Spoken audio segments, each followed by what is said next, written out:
बिहार के मुख्यमंत्री नीतीश कुमार के इस्तीफे की चर्चा एक बार फिर से जोरों पे है। आखिर इस चर्चा को जन्म दिया विधानसभा के अध्यक्ष प्रेम कुमार ने। उन्होंने कहा, जो दूसरे सदन की सदस्यता लेने के बाद पहले सदस्यता से 14 दिनों के अंदर इस्तीफा देना जरूरी है। प्रेम कुमार के इस बयान के बाद राजनीतिक तूफान फिर से मच गया। जदयू के कार्यकारी अध्यक्ष संजय झा ने कहा, जो 30 मार्च को मुख्यमंत्री नीतीश कुमार विधान परिषद की सदस्यता से इस्तीफा दे देंगे। मामला यहीं खत्म नहीं हुआ। इंतजार है, यदि 30 मार्च का जब मुख्यमंत्री विधान परिषद की सदस्यता छोड़ेंगे तो क्या उस दौरान नीतीश कुमार बिहार के मुख्यमंत्री पद को भी छोड़ने वाले हैं। फैसला 30 मार्च को बेशक आएगा, लेकिन उससे पहले एक बड़ा बयान पार्टी के नेता और पूर्व सांसद विधायक आनंद मोहन का एक बयान आ जाता है। पटना एयरपोर्ट पे जब पत्रकारों ने उनसे पूछा, नीतीश कुमार राज्यसभा जा रहे हैं, इस फैसले पर आपकी क्या प्रतिक्रिया है, तो उन्होंने बड़ी बात कहते हुए कहा, जो इससे जदयू को बड़ा नुकसान होगा। आनंद मोहन यही नहीं रुके। आनंद मोहन ने कहा, जो जदयू के साथ साथ भाजपा को भी बड़ा नुकसान होगा और जो लोग यह समझ रहे हैं जो आने वाले दिनों में इसका लाभ पार्टी को मिल सकता है, तो वह मुगालते में, क्योंकि बीते कुछ महीनों पहले जब चुनाव हुए थे तो वोट नीतीश कुमार के नाम पर ही मांगे गए थे। यानी 25 से 30 फिर से नीतीश। क्या कुछ कहा आनंद मोहन ने, आइए पहले हम आपको वो सुनवाते हैं। अब ये फैसला तो जो लोग शीर्ष पर बैठे हुए हैं वही करेंगे, लेकिन फैसला स्वयं नीतीश कुमार जी का ही क्यों नहीं हो। हमारे जैसे लाखों लोग बिहार के इस फैसले से आहत हैं, असहमत हैं।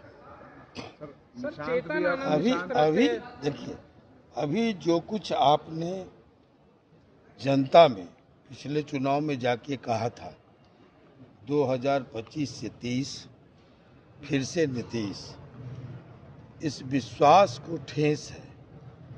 और जो भी लोग बैठे मंत्रणाकार, योजनाकार, ये समझते हों कि इससे लाभ होगा, इसका नुकसान तो जेडीयू को भी होगा और जेडीयू से ज़्यादा बीजेपी को इसका नुकसान होगा।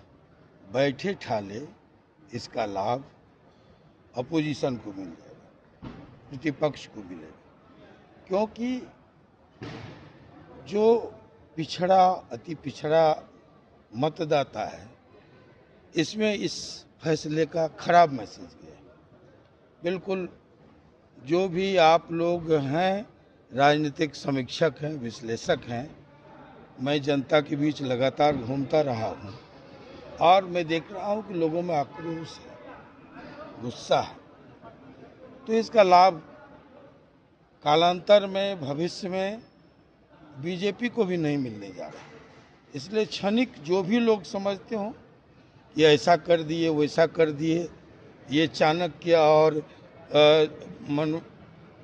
कूटनीति, जो भी सफलता कूटनीतिक समझते हों, लेकिन मैं समझता हूं साधारण तौर पर कि इसका नुकसान ही होगा। क्या दबाव में फैसला लिया गया नीतीश कुमार सर? ये जो फैसला नीतीश कुमार ने लिया, अब ये नीतीश जी जाने और बीजेपी जाने, लेकिन जो मैसेज गया उसकी बात मैं कह रहा हूँ। जो पब्लिक में मैसेज है वो ठीक मैसेज नहीं है।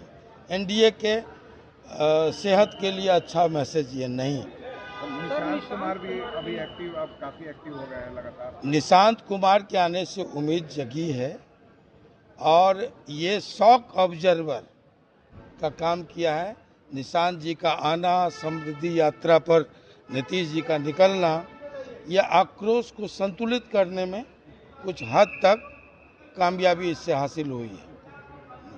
लेकिन अब निशांत कुमार को लाते हैं तो अच्छी बात है। तब ये उप मुख्यमंत्री क्या होता है? उप मुख्यमंत्री मतलब चुप मुख्यमंत्री ना। इसलिए अगर लाते हैं तो फुल फ्लेजेड लाना चाहिए, बैठ के ठंडे मन से इन सब बातों पर कैसे भरपाई होगी करना चाहिए। अगर नहीं, बीजेपी से तो मैं तो कोई सजेशन करता नहीं हूँ, लेकिन ये मैं मानता हूँ कि तब जो एक लवकुश का मैसेज था, पिछड़ा का मैसेज था, अति पिछड़ा का मैसेज था, उसमें बेहतर विकल्प सम्राट चौधरी है। तेजस्वी यादव ने सर कहा है कि 2005 से जो तक अपराध बढ़ गया है। अग्रणी भूमिका में ये तो देखिए, चेतन आनंद युवा हैं, निशांत कुमार युवा हैं, एक दूसरे को आकर्षित हम लोग के पारिवारिक रिश्ते हैं, ये स्वाभाविक है। निशांत को अगर महसूस होगा कि चेतन का साथ मिले और अगर वो साथ दे रहा है तो अच्छी बात है, इससे खुशी है हमें। मंत्रिमंडल विस्तार में क्या जगह मिलेगी चेतनानंद जी को? अब इसकी हम लोग इसकी चिंता नहीं करते हैं मंत्रिमंडल में क्या होता है। आनंद मोहन का यह बयान यकायक नहीं,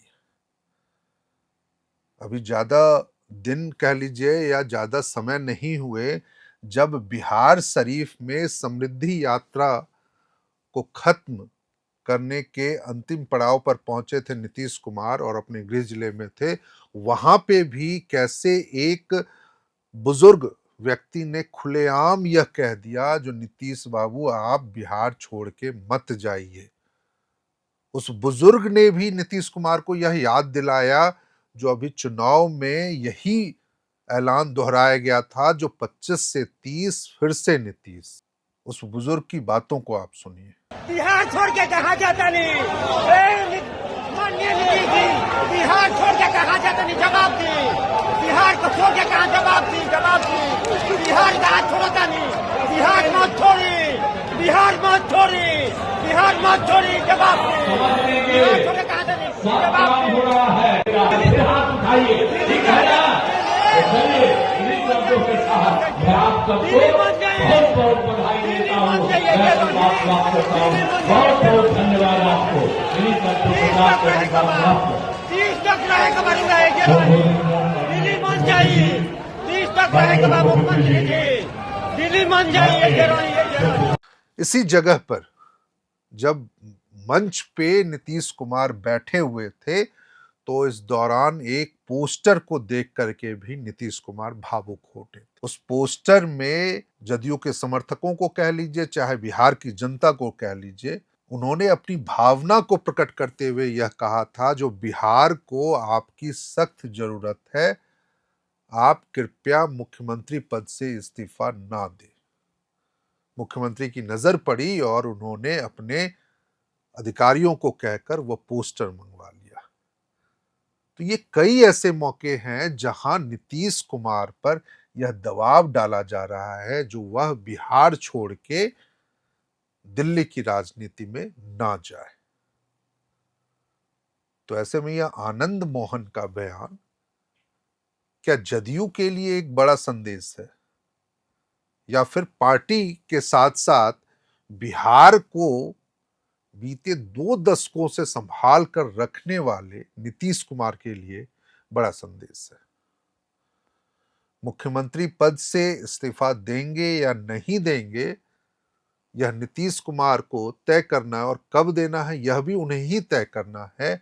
लेकिन फिलहाल तो यह तय हो चुका है, जो 30 मार्च को, क्योंकि 14 दिन 16 मार्च को राज्यसभा के लिए चुने जाने की औपचारिक घोषणा के बाद 14 दिन का जो समय है वह 30 मार्च को पूरा हो रहा है, तो उस दिन ही वह विधान परिषद की सदस्यता छोड़ रहे हैं।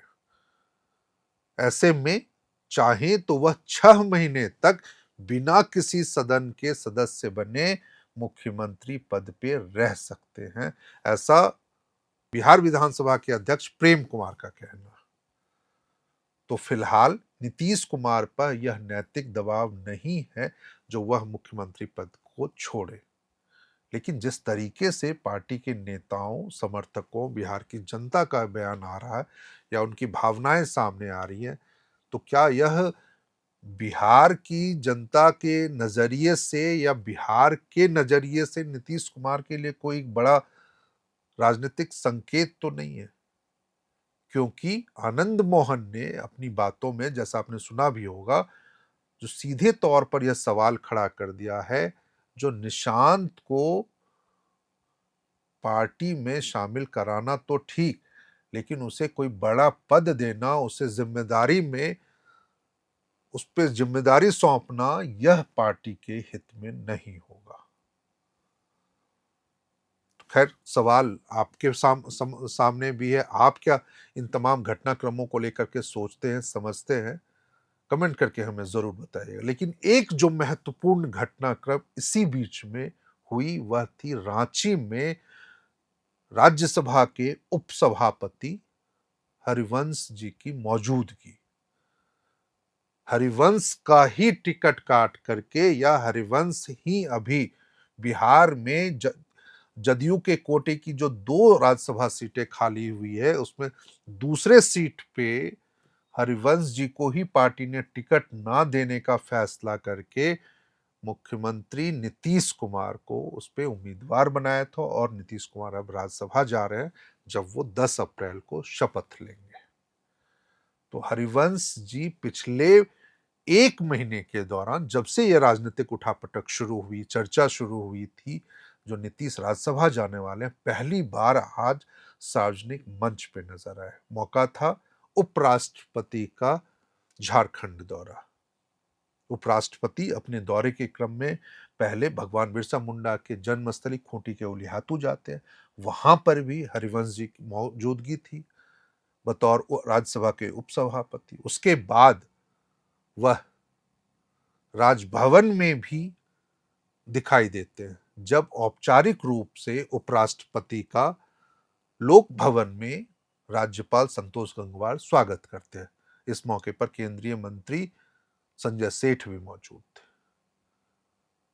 इन दोनों जगहों पर हरिवंश की मौजूदगी क्या आने वाले किसी नए राजनीतिक समीकरण की भी संकेत दे रहे हैं, खासकर हरिवंश की नजरिए से, जिनको 2 कार्यकाल बतौर जदयू के राज्यसभा सांसद के रूप में मिला और इसी दौरान वह राज्यसभा के उपसभापति भी बने थे। यानी पिछले 1 महीने से जदयू के वह किसी कार्यक्रम में या किसी मंच पे नजर नहीं आए, और पहली बार आज जब नजर आए तो वह उपराष्ट्रपति के कार्यक्रम में नजर आए, लेकिन साथ में भारतीय जनता पार्टी के नेता भी थे।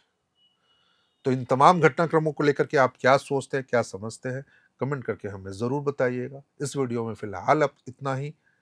आने वाले घंटों में, आने वाले दिनों में यदि नीतीश कुमार से जुड़ी हुई कोई भी अपडेट सामने आती है तो वह भी हम आपके साथ साझा करेंगे। इस वीडियो में फिलहाल इतना ही। कैमरे के पीछे हमारे सहयोगी है विकास, मैं हूं शैलेंद्र, आप देख रहे हैं एआर नाउ। शुक्रिया।